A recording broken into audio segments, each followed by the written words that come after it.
And we're back with F1 career mode, F1 driver career. It has been 3 weeks since I've done a proper career mode video. I know I did the Imola Grand Prix video, but that was just for jokes. And yeah, we have a special helmet for the Monaco Grand Prix, and I think I will make a time-lapse video on that, basically explaining the process and what I was thinking. So right now we're going on our first time lap of Q1 going through the hairpin. This is the second time I'm showing Monaco on this channel. The first time was, I believe, the F1 2019 video. So we saw the purple middle sector, going through the swimming pool section right now. Now into RYZEN, just throw the car in, especially for this last corner here, turn 17 and 18, opening up the DRS onto the line. It's going to be a 1:11.3, and that is good enough to be in Q2, and Charles Leclerc sets the fastest Q1 time. And who is out of qualifying? It is Magnussen, Joe, Tsunoda, Hülkenberg, and Logan Sargent. Well, just like real life, kinda. Now going through our first Q2 run, going through the hairpin right about now, and then going to Mirabeau and Portier. Monaco is a weird track for the AI, because the AI are really slow in Monaco. I think I was playing around 110 AI, and I'm still around 1.9 off of esports in time trial. So the F1 23 AI around Monaco is not so good, or probably in general.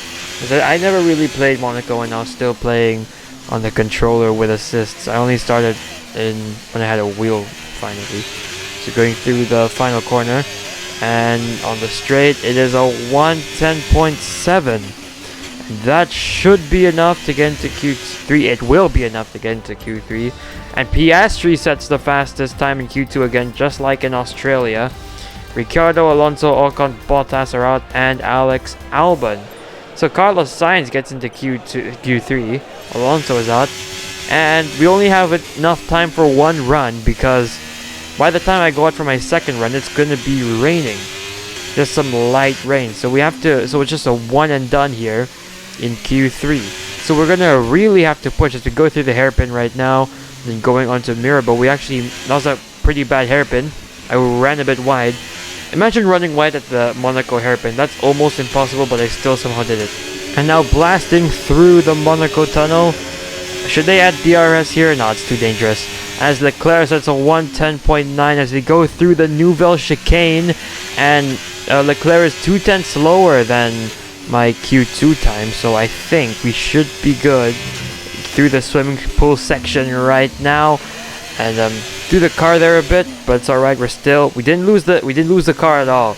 Going through RYZEN and just throwing it in for the final two corners on the straight. Now Hamilton sets a 1:10.7. It's going to be a mega lap. It's a 1:10.1, and it's just very slightly slower than Hamilton's time in 2019.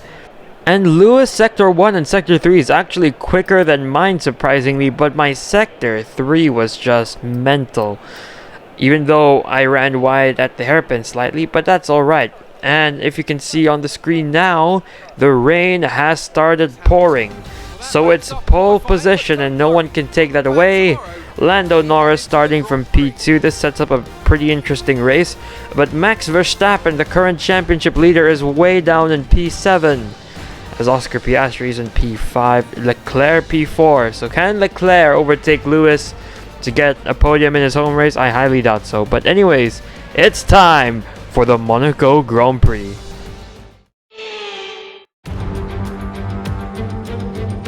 Formula One returns to Monte Carlo once again today, home to the world-famous Monte Carlo Casino that first opened in 1863. And of course a certain road race first held in 1929. There's no greater an occasion, no more valuable a win than the Monaco Grand Prix.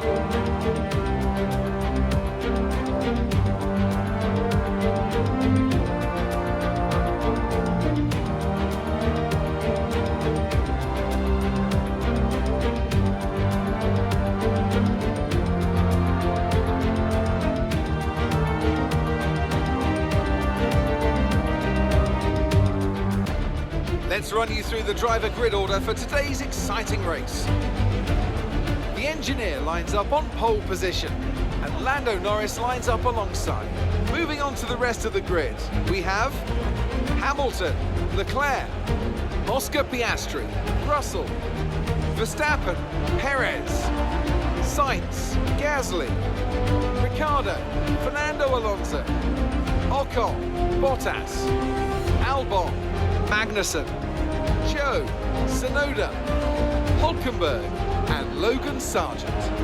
That's it then, it's time to go racing as we head down trackside for today's race.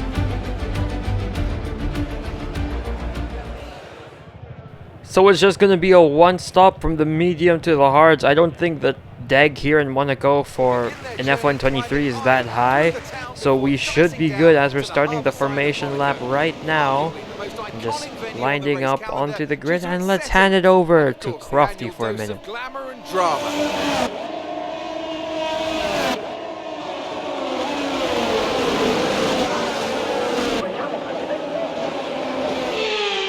as all the cars take their positions on the grid, the teams will be hoping their strategies pay off for them in today's race. The question I'm asking is which teams have got it right, which ones have got it horribly wrong?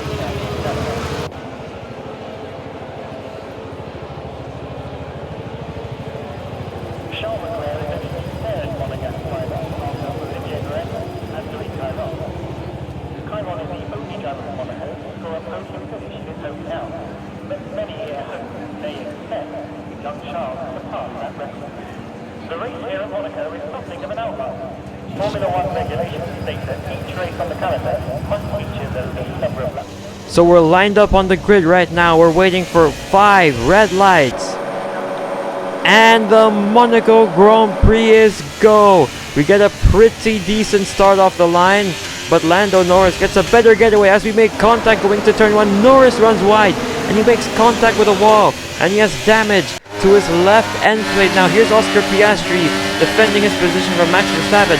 Piastri actually lost the position to Russell as Verstappen and Sainz going side by side through Massenet, now going to Casino Square, and Verstappen maintains the lead ahead of Carlos Sainz, and we slightly locked up there again like we did in qualifying, and Zhou Guan Yu finds a massive opening going through the hairpin, getting past Yuki Tsunoda, and yep, he just about to get past Tsunoda, going through the Nouvelle chicane. Now that's probably my best corner here. The AI are really slow through there, and you can see here Norris just holding everyone up because of the front wing damage he had on the first lap incident. We're going to review that once this lap is over and Norris comes into the pits. But Lewis Hamilton building a pretty decent gap on me, but I wasn't really feeling the car this lap. We're going to have to wait a bit as Norris finally comes into the pits to switch over, not switch over to new tires, but to change his front wing. And yeah, we're in P2. Oh, he's actually going on the medium. Interesting strategy. So he already completes the 2 compound requirement and exits his pit box. So we're going to review that start again. So I get a better start off the line than Norris, but Norris just gets more traction. And you can see there that the door was already closed, but he still decided to go for it. Yeah, mate, I don't think you're Ayrton Senna. But you know what? It's whatever. We're chasing Lewis Hamilton lap per lap, and we have the purple first sector. But as you know, you cannot pass in Monaco, which is why we should bring back the 2016 cars, because they're efficient for the environment because they use the V6. And they're tiny. But anyways, just chasing Lewis Hamilton here. It's going to be pretty hard. I think they should implement team orders because I kind of helped him at the start, so I feel like team orders would be appropriate. And if you relook at the start again, I didn't take it from the replay cams, but Lewis actually cut turn 1. So maybe you should give me back the position. I don't know. How did I manage to cut Mirabeau there? That is very impressive actually. Not going through the tunnel, lost some ground there, but everything will be made back up at the Nouvelle chicane, and then we're going to lose everything at sector 1 again. That's how it's going to go for The rest of the time I'm behind Hamilton as we go through Tabac and onto the swimming pool here. Nope, just can't find anything on Lewis. We're gonna have to wait even longer to get past, as we're gonna have DRS. It's the first lap with DRS, but DRS is really useless here. I mean, look how small the straight is, and look how narrow it is. That's not enough to get past. So on lap number 4 now, same story, just struggling to get past my teammate here, and I actually cut Nouvelle Chicane ever so slightly. But yeah, it's really hard to gain time, especially in sector. Okay, it's hard to gain time in sector 1, but 2 and 3 are really easy to gain time. But sector 2 and 3 are like the narrowest section, the narrowest part of Monaco. And now on the straight going into Saint-Devote, can we find anything there? Not quite. There's just not enough room behind his Ferrari, and we're steering too much there in the background. Going into Massenet. Then to Casino Square. Can we find anything into the Rosberg corner? Not quite. Can we find anything going to the chicane? That will be very interesting to see. Again, not quite. It's just really hard, really tough. But if Mick Schumacher can do that on Nikita Mazepin, I probably can do it on Lewis Hamilton. But now through the tunnel section, this is actually the closest we've been behind Hamilton in the tunnel, so we actually have a chance here. As I brake super late going to the Nouvelle Chicane, I find there's a really small gap, but it was a corner cut. But I'm not gonna bother letting him by and trying a million years to get past him again, so I just take it, you know. That's the only way you're gonna overtake in Monaco with these gigantic cars, by doing it illegally. As right now on lap 18, 12 laps later, that's how much nothing is happening in this race. It took 12 laps for another highlight. Even I checked the replay cams, literally nothing happened. Oh, it was only a good turn-in, because normally I get the turn-in right, but here in Monaco is really early. So will we be ahead of Piastri and Verstappen? No, we are actually behind them, but ahead of the Aston Martin of Carlos Sainz. You can see there Max Verstappen behind Piastri the entire race, and he's actually on the medium, so his second stint will be on the, Verstappen's on the hard, his second stint will be on the medium. As now Lewis Hamilton comes into the pits to switch over to the hard compound. Leclerc comes in at the same time. Are we gonna get unlucky like in Azerbaijan again? No, Hamilton switches over to the hard compound tires, and Sainz and Perez passing through in the background, the exit of swimming pool. And we are ahead of Hamilton, Leclerc, and still chasing down Verstappen and Piastri. Hopefully I don't get held up too long by them. And Sainz and Perez gets past Hamilton, so yeah, good luck getting through that traffic. As going through Beau Rivage. This should be a really interesting way, because Piastri and Verstappen are going to be going on the medium tires, and it looks like Verstappen will do an undercut on Piastri as he switches over to the medium tire. So 19 laps on the mediums, that should be good. I don't think it will really die out, but Piastri is going to stay out for much longer than Verstappen. Oh, Russell comes in as well. So right now you can see, going through Mirabeau and Portier, we're 1.3 behind Piastri, but see what happens when we get on to the Nouvelle Chicane. We're just going to gain a massive chunk of time. And how much is that going to be? And that's about half the time has been cut to Piastri. So 6/10 behind Piastri now, but it's just going to get even more challenging from here, because he's going to be holding me up of how much slower he's going. But Hamilton's 9 seconds behind, so it probably shouldn't be that bad, and he's also getting held up by Perez. So now on the main straight, DRS wide open, going through to Saint-Devote. We're actually really close, but there's just not enough room there, really throwing the car into Saint-Devote. Perez comes into the pits, you can see there on the leaderboard. Now going to Massenet, just can't find anything quite yet. We're actually just really close behind. Can we do anything going into Rosberg corner? No. How about on the hairpin? There's actually a really big gap there, but I calculated it in my mind, and no, it would have ended up in a collision. So it's really challenging right now behind Piastri. But what can we do? going into Nouvelle Chicane on the tunnel. Spoiler alert, I don't actually show it because I will transition to later on in the lap. On the entrance of the swimming pool section, I actually lost the car there slightly. And it's time to see whether or not Piastri will finally come into the pits. And yes, he does. And he's going to switch over to the medium compound tire.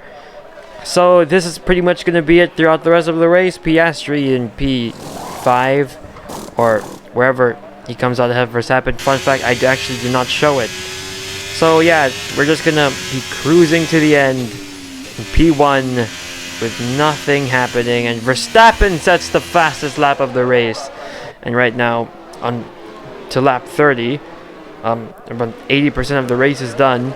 Russell and Leclerc fighting each other. It's a bit of a train right now, but both Russell and Verstappen are on the better tires.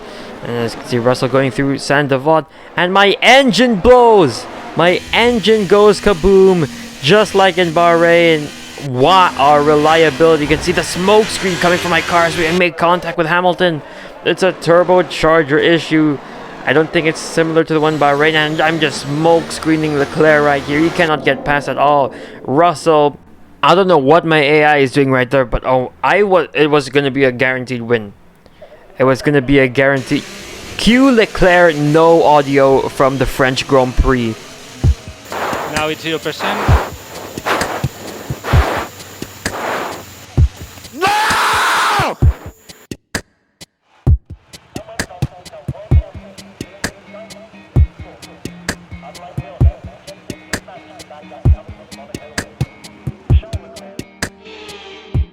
Well, what a drive that was to take the win for Ferrari today.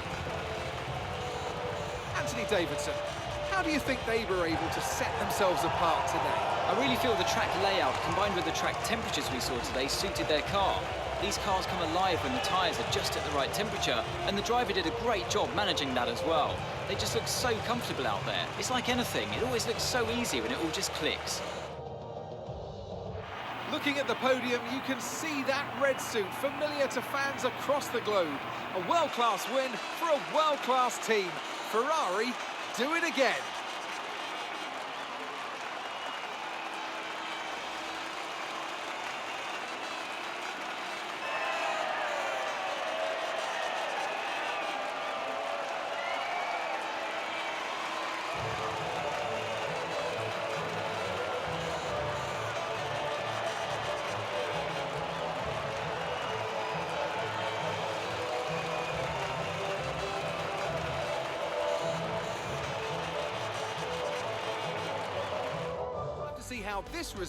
I think the only positive I can take from this is that Piastri gets a podium and Leclerc finally gets a podium in his home race.